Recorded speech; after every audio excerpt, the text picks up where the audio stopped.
하나님을 사랑하시고 하나님의 빛이 머물며 그 빛의 사명을 감당하는 여러분들을 모시고 이 시간은 요단강을 건너게 한 이유라는 제목 속에서 주신 은혜의 말씀을 함께 나누고자 합니다.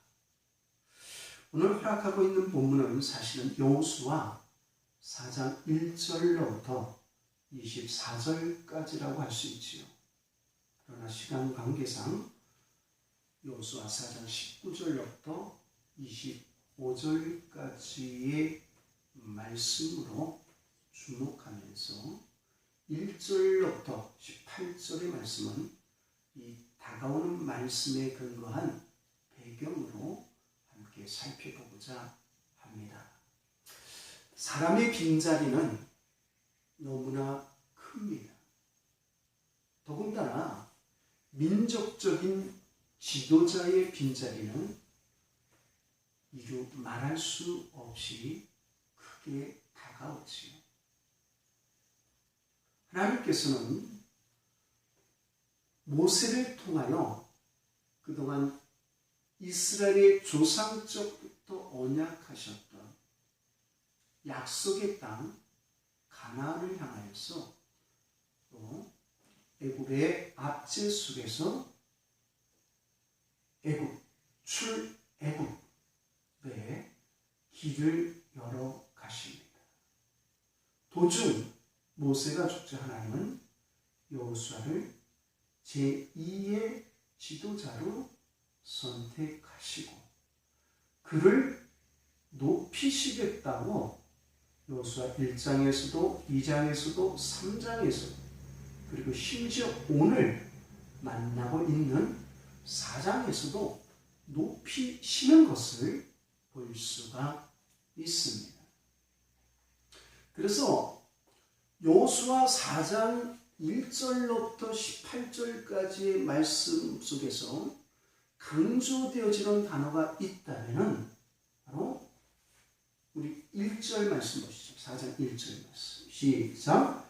그 모든 백성이 요단을 건너가기를 마침에 여호와께서 여호수아에게 말씀하여 이르시되 또 8절 말씀이죠. 8절도 한번 보십시다. 시작.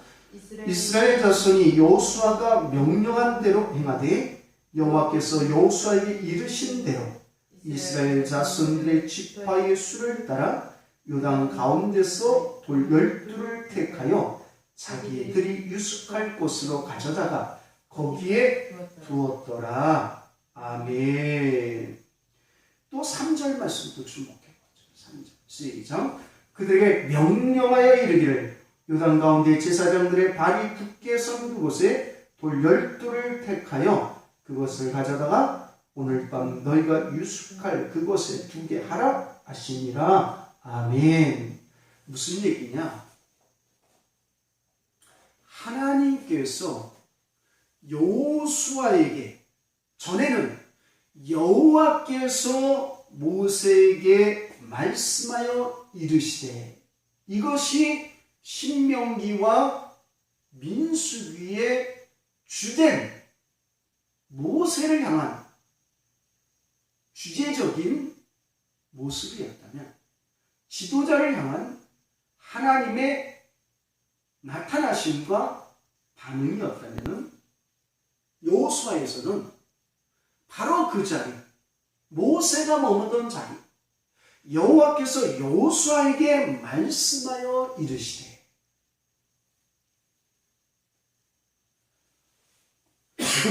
이렇게 여호수아가 호칭되어지고 있는 것을 보고 또 여호수아는 하나님께서 말씀하신 것을 모세가 하나님께서 말씀하신 것을 이스라엘 백성들에게 전하는 것처럼 하나님께서 여호수아에게 말씀하신 것을 이스라엘 백성들에게 명령합니다. 그 강조되어지는 것은 하나님의 말씀이 여호수아에게 임하고 여호수아가 하나님의 말씀을 들은 것을 이스라엘 백성들에게 명령하는 것이 바로 1절로부터 18절의 내용의 핵심, 중심, 강조라고 할 수가 있습니다. 그런데 그 내용이 무엇이냐? 요단강 중심에 이 언약궤를 메고선 제사장들 주변에다가 12지파에서 한 명씩 뽑힌 12명들을 통하여 돌 기념비를 세우게 하고 또 이 돌들을 지고 와서 가나안 땅 길갈에 기념비로 세우게 하는 그러한 명령으로 이를 순종하고 이를 명령하고 이를 지키는 모습을 전체적인 여호수아 4장의 배경이라고 할 수 있습니다. 그런데 계속적으로 이 대적법으로 여호수아는 모세의 활동과 또 그 모세를 향한 하나님의 말씀에 근거한 대조로 다가오는데 놀라운 것은 모세가 홍해를 가는 것처럼 하나님은 여호수아를 통하여 요단강을 이스라엘 백성들로 하여금 건너가게 하지요. 그런데 여러분, 출애굽된 이스라엘 백성들이 홍해를 건너서 이 요단강까지 오는 기간이 몇 년이었죠? 몇 년이었어요? 40년. 그렇죠? 40년간의 시간이었어요. 이 이야기는 홍해의 기적을 맛보았던 하나님의 크신 능력의 손을 체험했던 이스라엘 백성들이 광야에서 불순종으로 말미암아 며칠 되지 않는 이 길을 40년 동안 배회했다는 이야기. 그러나 그 광야 생활 속에서 끝을 맺었던 그들의 후손들은 여호수아와 함께 이 요단강을 건너는 이 일에 있어서 여러분 3일 만에 요단강을 건너고 가나안 땅을 밟는다는 사실이에요. 이 이야기는 여호수아 3장으로부터 여호수아 4장 그리고 5장에 이르기까지 이 요단강의 기적을 체험했던 이들의 대체적인 반응은 순종이라는 것입니다. 하나님은 여호수아를 통하여서 말씀하십니다. 여호수아는 하나님이 말씀하신 말씀을 이스라엘 백성들에게 명령합니다. 하나님은 이스라엘의 지도자였던 모세에게 찾아오셔서 말씀하십니다. 모세는 하나님이 말씀하신 명령을 이스라엘 백성들에게 전합니다. 그러나 거기 불순종이 있어요. 그러나 여호수아가 전하는 말씀 앞에, 명령 앞에 이스라엘 백성들은 순종한다는 것이죠. 무슨 얘기냐? 불순종은 고난이요, 고통이요, 배배요, 삶에 불편함이 초래되어지고 언약의 약속의 땅 가나안을 밟지 못하지만 하나님의 말씀의 순종은 형통이요, 기적이요, 언약을 열매로 따먹을 수 있는 방법이라는 사실을 가르쳐주고 있습니다. 자, 이런 배경 속에서는 오늘 본문 19절 말씀 주목하고 함께 읽습니다. 시작. 첫째 달 10일에 백성이 요단에서 올라와 여리고 동쪽 경계 길갈에 진침해. 아멘. 드디어 이스라엘 백성들이 그렇게 하나님께서 조상적부터 아브라함부터 이삭과 야곱에게 약속했던 약속의 땅, 가나안 땅을 드디어 받는 순간이죠. 할렐루야. 여러분, 이것은 너무나 이 이스라엘 백성들에게 감격적인 사건이겠지요. 그런데 첫째 달 10일이라고 성령의 감동으로 기록한 이 저자는 첫째 달 10일, 왜 여기서 이스라엘 백성들의 가나안 땅을 밟는 사실의 날을 이렇게 기록하고 있습니까? 이는 아비벌이라고 하고 6월절을 앞두고 있는, 6월절을 4일 앞두고 있는 날짜입니다. 애굽에 여러분 6월절을 하면은 애굽으로부터 출애굽 사건이 기억나는 거죠. 그런데 오늘 허락하고 있는 이 여호수아 4장에서 나타나고 있는 이 요단강을 건너는 기념비를 세우는, 기념비를 주목할 때는 또 하나의 6월절을 생각하게 하는, 즉 구원을 이루게 하는, 구원을 베푸시는 하나님을 주목해 하는 날짜라는 사실을 저자는 의도적으로 성령의 감동으로 이렇게 강조하면서 기록하고 있습니다. 자, 첫째 달 10일의 백성이 요단에서 올라와 여리고 동쪽 경계 길갈에 진침해. 자, 여러분, 이 길갈은 원문 해석에 직역하면은 굴리다라는 뜻이 있습니다. 굴린다는 것은 지난날의 과거의 이 민족적인 수치, 아픔, 고통을 다 내려놓는다는 것입니다. 굴려버린다는 것입니다. 더 이상 그것을 우리가 붙잡지 않겠다는 뜻입니다. 아주 의미 있는 장소이지요. 그래서 이 길갈은 요단강을 건넌 기념비가 있는 땅이기 때문에 오늘 허락하고 있는 본문 속에서도 자녀들이 아버지에게 이 돌들이 무엇이냐고 묻거든 하나님께서 우리 민족을 구원하기 위하여서 이 요단강을 마른 땅으로 물을 멈추게 하고 마른 땅으로 건너게 하셨다는 사실을 그렇게 기념하는 비라는 그 장소적인 의미가 있는 거예요.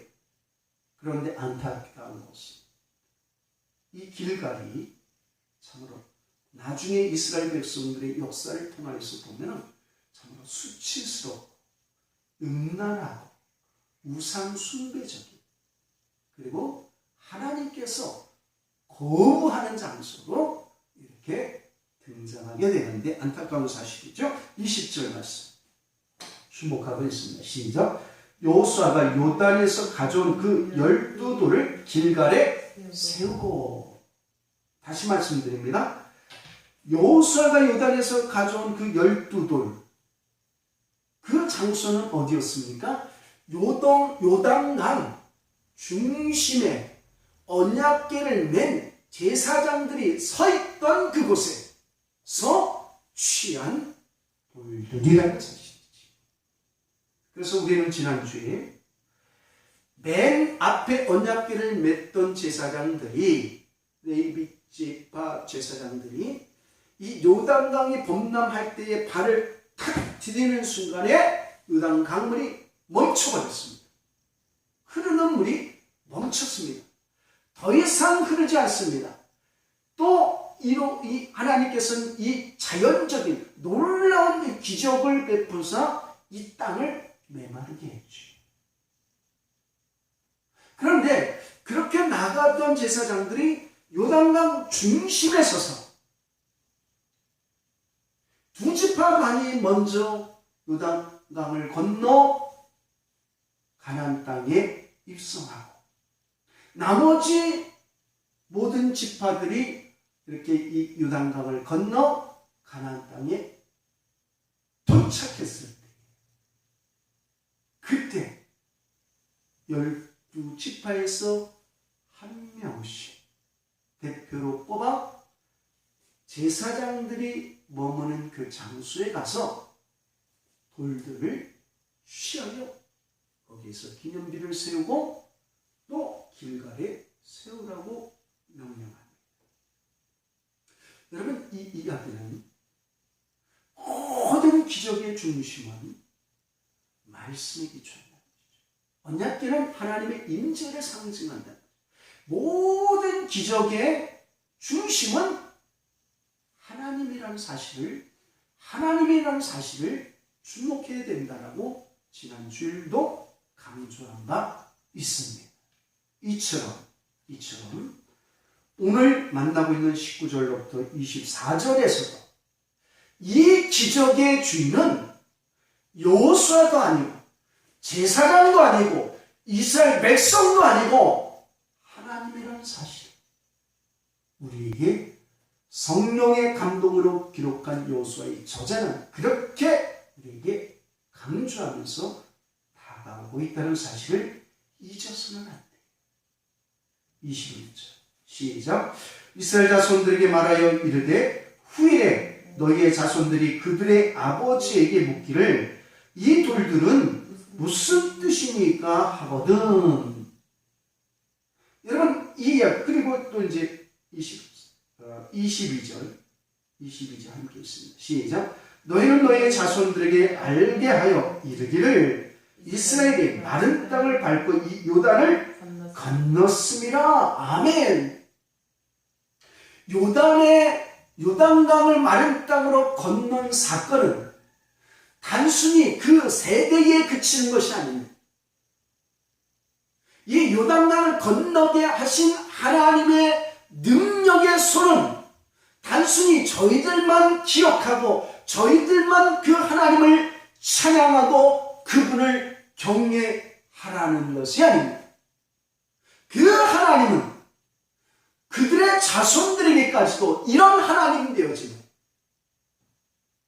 언약 백성을, 언약하신 그 언약을 반드시 이루어 가시는 하나님 되심을 가르치고 전하고 교훈하고, 그러므로 인하여 그들이 하나님을 잊지 아니하고 하나님을 경외하라는 그런 역사적인 교훈의 법을 저희에게 제시하고 있지요. 사랑하는 성도 여러분, 우리는 이 코로나 시대에 특별히 다시 한번 가정에서 우리의 자손들이, 우리의 자녀들이 하나님을 경외하는 법을, 하나님이 어떤 하나님 되심을, 하나님은 우리가 왜 경외해야 되는지를 분명하게 가르쳐야 될 줄 믿습니다. 교회, 학교에 그 어린 아이들을 맡기는 것은 너무나 부족합니다. 기껏 일주일에 한 번 그 어린아이들이 주일학교에 와서 그 말씀을 먹습니다. 더군다나 코로나 시대에 이로 인하여서 많은 학부형들이 때로는 이 코로나 정책에, 방역 정책에 순종한다는 뜻으로 교회를 아이들이 보내지 않는 경우도 너무나 많습니다. 그러나 이 일은 그 아이들의 미래를 없애는 것이, 축복된 미래를 없애는 거예요.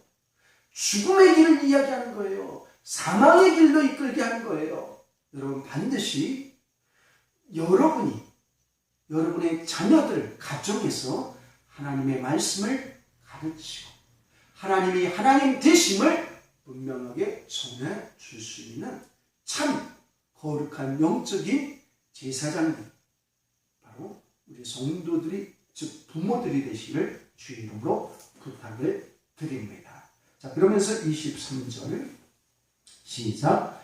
너희 하나님 여호와께서 요단 물을 너희 앞에서 마르게 하사 너희를 건너게 하신 것이 너희 하나님 여호와께서 우리 앞에 홍해를 말리시고 우리를 건너게 하신 것 같았나니. 아멘. 자, 요단강의 기적이 홍해의 기적과 비교되어지고 있죠. 대조되어지고 있죠. 여러분, 홍해를 가르신 분은 하나님이십니다. 요단강을 건너게 하신 이도 하나님이십니다. 그러면서 24절 굉장히 중요한 말씀이 포인트예요. 24절 시작. 이는 땅의 모든 백성에게 여호와의 손이 강하신 것을 알게 하며 너희가 너희 하나님 여호와를 항상 경외하게 하려 하심이라 하라. 아멘. 여러분, 여호와의 손은 강하십니다. 여호와의 손은 능력의 손입니다. 여호와의 손은 치료의 손이십니다. 여호와의 손은 구원자의 손이십니다. 한마디로 여기서 손을 표현하는 것은 하나님의 능력을 이야기합니다. 하나님은 능력이 하나님이십니다. 그분의 편팔에, 그분의 편손에 이스라엘 백성들이 구원을 받습니다. 그 능력의 손에 의하여 우리가 구원을 받습니다. 여러분, 그런데 분명히 24절에서 분명하게 이렇게 이야기합니다. 다시 한번 24절 주목하고 한번 보겠습니다. 시작. 이는 땅의 모든 백성에게 여호와의 손이 강하신 것을 알게 하며 너희가 너희의 하나님 여호와를 항상 경외하게 하려 하심이라 하라. 아멘. 요단강을 건너게 한 이유, 요단강을 마른 땅으로 건너게 하여서 이 기념비가 세워지는 이유, 그것은 다른 것이 아니라 하나님을 경외하게 하기 위함이라는 것입니다. 같이 홍해가 등장하지요. 그런데 이 홍해를 건너게 한 이유 또한 신명기 6장 20절로부터 24절에서는 이렇게 기록해 주고 있는데요. 제가 한번 찾아서 볼까요? 신명기 6장 20절로부터 24절. 후일에 내 아들이 내게 묻기를 우리 하나님 여호와께서 명령하신 증거와 규례와 법도가 무슨 뜻이냐 하거든 너는 내 아들에게 이르기를 우리가 옛적에 애굽에서 바로의 종이 되었더니 여호와께서 권능의 손으로 우리를 애굽에서 인도하여 내셨나니 곧 여호와께서 우리의 목전에서 크게 불현 이적과 기사를 애굽과 바로의 그 온 집에 베푸시고 우리 조상들에게 맹세하신 땅을 우리에게 주어 들어가게 하시려고 우리를 거기서 인도하여 내시고 여호와께서 우리에게 이 모든 규례를 지키라 명령하셨으니 이는 우리가 우리 하나님 여호와를 경외하여 항상 복을 누리게 하기 위하심이며 또 여호와께서 우리를 오늘과 같이 살게 하려 하심이라. 아멘. 여러분, 하나님께서 이스라엘 백성들을 출애굽시키시고 홍해를 가르시고 홍해를 건너게 하신 이유는 다른 것 아닙니다. 이는 우리 하나님을 경외하며 항상 복을 누리게 하기 위함입니다. 하나님께서 하나님이 택하신 여호수아를 통하여서 말씀하시고 하나님이 세우신 제사장들이 언약궤를 메고 요단강 중심에 서서 이스라엘 백성들이 건너게 하게 하신 이유, 그리고 길갈에서 그 요단강에서 취했던 강물이 있을 때는 어느 누구도 그 돌들을 취하여 이 길갈의 기념비를 세울 수 없는 이 어마어마한 기적의 사건을 통하여 이 기념비를 세우게 하시는 이유, 그것은 다른 것이 아닙니다. 하나님을 경외하기 위함인 것입니다. 여러분, 오늘날 우리는 신약시대이기에 이 홍해의 기적과 요단강의 기적은 우리 당대에 체험하지 못한 기적입니다. 그러나 성령의 감동으로 기억한 말씀에 근거하여서 바로 이 기념비는 성경을 통하여서 우리에게 보여지고 나타나고 이 계기를 통하여서 하나님을 경외하라는 명령을 받게 되는 것입니다. 또 신약시대의 성령의 놀라운 은사를 통하여서 우리 또한 다양한 우리의 삶의 현장 속에서 기적을 체험합니다. 그런데 기적이, 지난주에도 말씀드렸죠. 늘 말씀드립니다. 기적이 기적에 초점되어져서는 안 됩니다. 기적의 주인공이 하나님이십니다. 그 하나님을 경외하는 요소로, 방법으로 우리는 기적을 바라봐야 되는 거예요. 기적은 흘러가는 것입니다. 그러나 하나님은 기억되어져야 되는 것입니다. 그 사건을 통하여, 그 일들을 통하여 하나님을 경외하기를 주 예수 그리스도의 이름으로 축원합니다. 더불어 그렇다면 우리는 하나님을 어떻게 경외해야 될까? 여러분, 요단강을 건너게 하신 이유, 홍해를 건너게 하신 이유, 애굽으로부터 저희들이 구원받은 출애굽 사건, 그리고 예수 그리스도를 통하여서 우리에게 구원을 베풀어 주신 이 하나님의 놀라운 기적의 사건들, 이 일들은 하나님을 경외하게 하기 위하여서 우리를 구원하신 것인데, 구체적으로 우리는 어떻게 그 하나님을 경외해야 되는지를 알아야 되겠지요. 여러분, 죄송합니다. 신명기 4장 함께 찾아보십시다. 너무나 중요한 말씀이기 때문에 우리는 이 말씀을 잊어서는 안 될 거예요. 신명기 4장 10절로부터 14절 함께 보십시다. 신명기 4장 10절로부터 14절 한 목소리 함께 했습니다. 시작. 내가 호렙산에서 내 하나님 여호와 앞에 섰던 날에 여호와께서 내게 이르시기를 나에게 백성을 모으라. 내가 그들에게 내 말을 들려주어 그들이 세상에 사는 날 동안 나를 경외함을 배우게 하며 그 자녀에게 가르치게 하리라 하시매, 너희가 가까이 나와 산 아래에 서니 그 산에 불이 붙어 불길이 춤천하고 어둠과 구름과 흑암이 덮였는데 여호와께서 불길 중에서 너희에게 말씀하시되 음성뿐이므로 너희가 그 말소리만 듣고 형상은 보지 못하였느니라. 여호와께서 그의 언약을 너희에게 반포하시고 너희에게 지키라 명령하셨으니 곧 십계명이며 두 돌판에 쓰신 것이라. 그때 여호와께서 내게 명령하사 너희에게 규례와 법들을 교훈하게 하셨나니 이는 너희가 거기서 건너가 발을 땅에서 행하게 하려 하심이니라. 아멘. 이 이야기는 무엇입니까? 하나님께서 호렙산 떨긴 나무에서 하나님께서 그 모세를 불러서 돌판을 주셨으니 바로 십계명. 이 이야기는 하나님을 경외하는 것은 그분의 명령을 지키는 일입니다. 아멘. 그렇죠. 하나님 경외합니다 하면서 하나님 말씀 불순종하면 그게 경외일까요? 아니잖아요. 그래서